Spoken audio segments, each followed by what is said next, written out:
Michael Hart نے اپنی کتاب 100 عظیم شخصیات کو لکھنے میں 28 سال کا عرصہ لگایا، اور جب اپنی تالیف کو مکمل کیا تو لندن میں ایک تقریبی رونمائی منعقد کی جس میں اس نے اعلان کرنا تھا کہ تاریخ کی سب سے عظیم شخصیت کون ہے۔ جب وہ ڈائس پر آیا تو کثیر تعداد نے سیٹیوں، شور اور احتجاج کے ذریعے اس کی بات کو کاٹنا چاہا تاکہ وہ اپنی بات کو مکمل نہ کر سکے۔ پھر اس نے کہنا شروع کیا، ایک آدمی چھوٹی سی بستی مکہ مکرمہ میں کھڑے ہو کر لوگوں سے کہتا ہے، میں اللہ کا رسول ہوں، میں اس لیے آیا ہوں تاکہ تمہارے اخلاق و عادات کو بہتر بنا سکوں، تو اس کی اس بات پر صرف 4 لوگ ایمان لائے، جن میں اس کی بیوی، ایک دوست اور 2 بچے تھے۔ اب اس کو 1400 سال گزر چکے ہیں۔ مرور زمانہ کے ساتھ ساتھ اب اس کی فالوورز کی تعداد 1.5 ارب سے تجاوز کر چکے ہیں،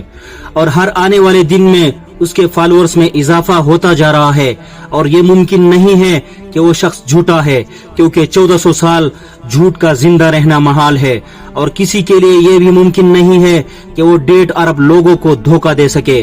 ہاں، ایک اور بات، اتنا طویل زمانہ گزرنے کے بعد آج بھی لاکھوں لوگ ہم وقت اس کی ناموس کی خاطر اپنی جان تک قربان کرنے کے لیے مستعد رہتے ہیں۔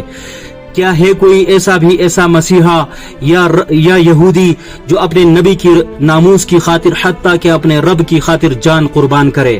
بلا شبہ تاریخ کی وہ عظیم شخصیت حضرت محمد مصطفیٰ صلی اللہ علیہ وسلم ہے۔ اس کے بعد پورے حال میں اس عظیم شخصیت اور سید البشر صلی اللہ علیہ وسلم کی ہیبت اور جلال میں خاموشی چھا گئی۔